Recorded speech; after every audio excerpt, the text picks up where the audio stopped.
আসসালামু আলাইকুম রহমতুল্লাহ। বিয়স কেমন আছেন? আশা করি সবাই ভালো আছেন। আলহামদুলিল্লাহ আমিও ভালো আছি। বিয়স আজকে নিয়ে আসলাম আরেকটা পাখির নতুন ভিডিও।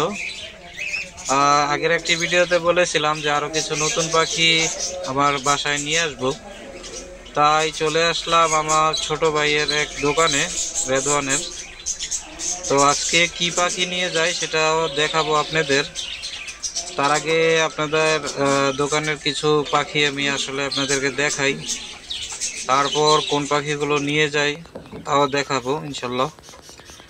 এখানে দেখতে পারতেছেন একটি লুটিনো আর একটা হচ্ছে গ্রে। তো আমার ছোট ভাইয়ের দোকানটা হচ্ছে আমাদের কুমিল্লা দাউদকান্দি বাজারে, বড় মসজিদের সাথের গলিতেই আছে। যারা নাকি আমাদের কুমিল্লা দাউদকান্দির আশেপাশে আছেন তারা হয়তো এখান থেকে চাইলেও নিতে পারবেন। আর যারা দাউদকান্দি চিনেন তারা তো চিনেনই, দাউদকান্দি বড় মসজিদের গলিতেই আছে পাশাপাশি, এখানে আসলে পেয়ে যাবেন। তো ভিউয়ার্স, আসলে আজকে আমি নিয়ে যাব এক জোড়া বাজিগার পাখি। আসলে আপনারা জানেন যে আমি শখের বসে পাখি পালি। হ্যাঁ, আমার সবচেয়ে থেকে ট্যাম পাখি পালার জন্য খুবই ইচ্ছা। তো এর জন্যই আজকে আমি নিয়ে যাব হচ্ছে বাজিগার। তো এখান থেকে আসলে আমি দেখতেছি যে আসলে কোন পাখিটা ভালো অ্যাক্টিভ এবং কি জোড়া মিলানো আছে ভালো। এখানে প্রিন্স পাখি দেখতেছি, তো আসলে দেখে তারপরে আমি নিয়ে যাব। আসলে আমি চাচ্ছি যে ডিম বাচ্চা করে তারপর বাচ্চা থেকে আমি টেম করব। আসলে আমরা শখের বসে যারা পাখি পালি তারা তো শখের বসে আমরা খাঁচাতেই পাখি পালি, টেম যেগুলা ছাড়া। আসলে ওইভাবে শখ আসলে পূরণ করা যায় না। পাখি যদি হাতে রেখে কাঁধে রেখে পাখি পালা যায় তাহলে আসলে পাখির মজাই একটা আলাদা, পাখি পালন করার। তো তার জন্য আমি আসলে বাজিকার পাখিগুলো প্রচুর পরিমাণ টেম হয়। এর আগেও আমি এই দোকান থেকে, আমার ছোট ভাইয়ের দোকান থেকে আমি নিয়েছিলাম একটি বাজিগরের বাচ্চা। তো এটাও আলহামদুলিল্লাহ অনেক ভালো একটা টাইম হয়েছিল। তো হঠাৎ করে পাখিটা আমি খানা চেঞ্জ করার কারণে হ্যান্ড ফিডিং হঠাৎ করে পাখিটা অসুস্থ হয়ে মারা যায়। তো তার জন্য ভাবলাম যে আসলে বাজিগর পাখি দামেও কম, মানেও ভালো। তো চাইতেছি যে আসলে বাজিগর পাখি দিয়ে শুরু করবো ইনশাল্লাহ।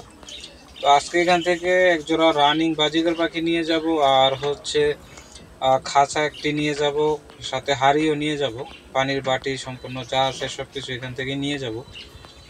তো এখন দেখতেছি আসলে কোন পাখিগুলো মূলত ভালো। আবার এখানে পেয়ে যাবেন আপনারা গোল্ডিং ফিশ মাছ। হ্যাঁ, অনেক ধরনের মাছ আছে এখানে। এখানে চাইলে আপনারা মাছও নিতে পারবেন। আমি আবারও বলি, যারা দাউদকান্দি বাজার চিনেন তারা প্রয়োজন হলে এখান থেকে নিতে পারবেন, কুমিল্লা দাউদকান্দিতে। আর আমি আসলে শখের বসে পাখি পালি, আমি আবারও বললাম আমি আসলে বিজনেস করার জন্য না, আমি শখের বসে পাখি পালি। তাই আসলে অনেক সময় অনেকজনে নতুন পাখি পালে, অনেক সময় অনেক কিছু জানে না। যেমন আমিও আগে কিন্তু জানতাম না। আসলে একটা জিনিস পাললে একটা জিনিসের প্রতি অভিজ্ঞতা বাড়ে।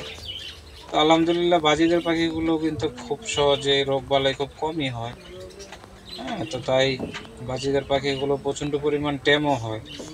তো 700-800 টাকার ভিতরে আপনি যদি বাজিগার পাখি কিনে বাচ্চা করেন তাও মনে করেন ভালো।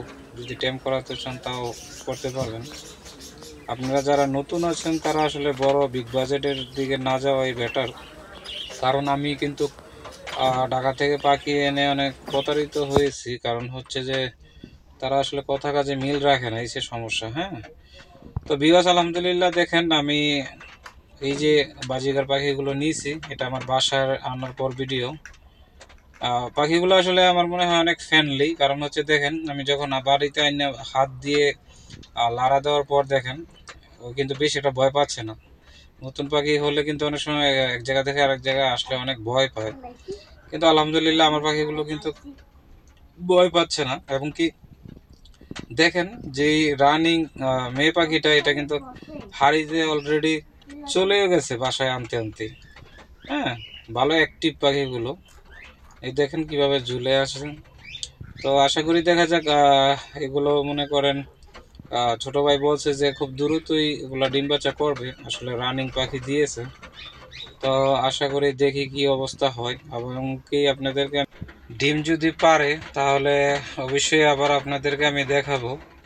তো দেখতেছেন ভিউয়ার্স, এই যে খাঁচাটা, ছোট খাঁচাটায় পাখিগুলো দেখতেছেন, এটা হচ্ছে সেই পাখিগুলো। আর সাথে তো দেখতেছেন যে আমার আগের কোকাটেল পাখি আছে, হীরামন তোতা আছে। হ্যাঁ, তো দেখেন আমাদের এই লটিনো পাখিটা আলহামদুলিল্লাহ কোনো ভয় পাচ্ছে না। ক্যামেরাটা একবারে ভিতরে নিয়ে গেছে, তারপরেও দেখেন ভয় পাচ্ছেই না। হ্যাঁ, আর যখন আনছি একটু ছোট ছিল তখন কিন্তু প্রচুর পরিমাণে ভয় পাইতো, লাফালাফি করতো, এদিকে এদিক দৌড়াদৌড়ি করতো। ওই আপনার হীরামন তোতাটা তো আরো বেশি ছিল। হ্যাঁ, অনেক ভয় পাইতো। এখন তো যাক একই সাথে বসে আছে এক জায়গায়, লড়তেছে না। লুটিনো গুলো আসলে ভালো টেম হয়। তো দেখেন পাখিগুলো আলহামদুলিল্লাহ সুস্থ সবল আছে। তো বিয়াস, এখন যেই পাখিগুলো দেখতেছেন এগুলো হচ্ছে এলবিনো বাজিগার পাখি। আসলে ওইখানে অনেকগুলো পাখি ছিল, তো আমার থেকে আসলে এলবিনোটাই ভালো লাগছে। যেন আমি এগুলো থেকে বাচ্চা নিয়ে যখন টেম করব, আসলে যখন একটি সাদা পাখি আপনার কাছে হাতে থাকবে ফ্রেশ, তখন একটা দেখতেও সুন্দর লাগবে। আসলে নর্মাল ক্লাসিক গুলো তো আসলে বিভিন্ন কালার হয়ে থাকে, তো তার জন্য আসলে আমার থেকে ভালো লাগে না মিক্স কালার হওয়ার কারণে। তো অ্যালবিনো গুলোর থেকে তো আশা করি অ্যালবিনো বাচ্চাই বেরোবে। তো দেখা যাক, আশা করি কতটুক কি হয়। বিকজ আপনারা জানেন যে আসলে আমি অনেক আগেও কয়েকটা ভিডিও দিয়েছিলাম। আমার কাছে ইন্ডিয়ান রিং নেট আছে, লুটিনো আছে, হ্যাঁ, তারপরে হীরামন তোতা আছে, ঘুঘু পাখি আছে, ডায়মন্ড ঘুঘু। বেশ আগে আরও আমি অন্য অন্য পাখিও পালতাম, যেমন কোয়েল পাখিও ছিল। একটা ভাইরাস এসে কোয়েল পাখিগুলো সবগুলোই মারা গেছে। ওগুলোকে সবসময় ভ্যাকসিন ঠিকঠাক দিয়ে রাখতে পারলে ভালো। তারপরও পশু পাখির জিনিস তো আসলে বলা যায় না। এই যে ভিউয়ার্স, আপনারা দেখতেছেন আমার ইন্ডিয়ান রিং নেট মেল পাখিটা। আসলে এটা বক্সেই সবসময় বসে থাকে। এটার জন্য একটি মেয়ে পাখি আসলে আমি চেয়েছিলাম এটাকে বিক্রি করে দিব, তো বিক্রি হয়নি এখনো। আমি তো আসলে এরকম কোনো প্রফেশনাল ইউটিউবারও না যে আমি আসলে দিলাম আর বিক্রি হয়ে গেল। তো আমি এটাও বলেছিলাম যে কারোর ভাইয়ের কাছে যদি একটা রিং নেট ফিমেল পাখি থাকে তো আমি আসলে নিব। এরকম কোনো ভাই তো পেলাম না, কিন্তু একজন ভাইকে পাইছে, কিন্তু ভাইয়ের বাসা ছিল অনেক দূরে। মেবি আমার নামটা মনে নেই সঠিক, আমাকে মেসেজও দিয়েছিল আমার মেসেঞ্জারে। তো ভাইয়াকে বলেছিলাম যে আসলে এখন শীতে পাখি না নেওয়াটাই বেটার, আমার কাছ থেকে না নেওয়াটাও বেটার মনে করি আমি এখন। আবার ওনার কাছ থেকেও উনি বলছিল ওনার কাছে একটা ফিমেল আছে। তো আসলে এখন এই শীতে পাখি আমি মনে করি যে বিগ বাজারের পাখি না নাই ভালো, কারণ সুস্থ পাখিও মারা যায়। যেমন আমার ফিমেল পাখি টাইমে যখন মারা গেল, সুস্থ সবল পাখি মারা গেছে। তার জন্যই বললাম যে আসলে গরমকালে সিজনে পাখি পাললে কোনো সমস্যা হয় না। তার ভিতরে একটা কথা আছে, প্রচন্ড গরম যখন পড়ে পাখিকে একটু খোলামেলা জায়গায় রাখতে হয়, নাহলে কিন্তু পাখিও স্টক করে মানুষের মতো। হ্যাঁ, ওই সময় লেবুর পানি দিবেন, স্লাইং দিবেন, পাখি বডি ঠান্ডা থাকবে। আর খোলামেলা পরিবেশে রাখার চেষ্টা করবেন, বন্ধ করে একবারে রাখবেন না, আসলে এক ধরনের গ্যাস তৈরি হয়ে যায় না হলে। বিয়াস, দেখতেছেন আমার পাখিগুলো আলহামদুলিল্লাহ খুব সুন্দর করে খাচ্ছে। হ্যাঁ, যেদিন আনছি রাত্রে ওদিনই কিন্তু আসলে টাইমের কারণে লাগাতে পারি নাই, পরের দিন সকালবেলা লাগিয়েছি একসাথে। তো আমার দেখেন লুটিনো পাখিটা আসলে কি করতেছে। হ্যাঁ, নতুন অতিথি আসার কারণে অনেক হ্যাপি যে পাশাপাশি আসলে অন্য পাখির সাথে পাখি যখন থাকে তখন কিন্তু পাখিগুলো অনেক চিলাবিলা করে, ডাকাডাকি করে। দেখেন কি করতেছে হয় এই খাঁচাতে আসার জন্য। তো এখন দেখতে পারতেছেন আমার ডায়মন্ড ঘুঘুগুলো, আসলে এগুলো আমি বিক্রি করে দিতে চাইছিলাম, এর আগে একটা ভিডিওতে বলেছিলাম।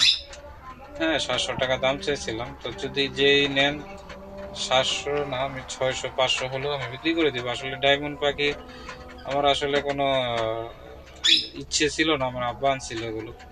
তো এর আগেও একবার ডিম পারছে, অলরেডি 2-3বার পারা হয়েছে। আমরা আসলে ডিম বসাই না, কারণ হচ্ছে এখানে পাখিগুলো আপনারা দেখছেন আলাদা আলাদা ভাবে আমার রাখা আছে। আসলে এগুলো একসাথে রাখলে হয় কি, আমি জায়গা হয় না, ঠিক আছে। এর জন্য এগুলো আলাদা রেখেছি আমরা, ডিম নষ্ট করে ফেলাই, আসলে দরকার নাই, তো রাখবো কোথায় ভাই এগুলো। তো ভিউয়ার্স, ভিডিওটা আজকে এই পর্যন্তই। তো ভালো থাকবেন, সুস্থ থাকবেন, আর যদি কোনো মতামত থাকে অবশ্যই কমেন্ট করে জানাবেন।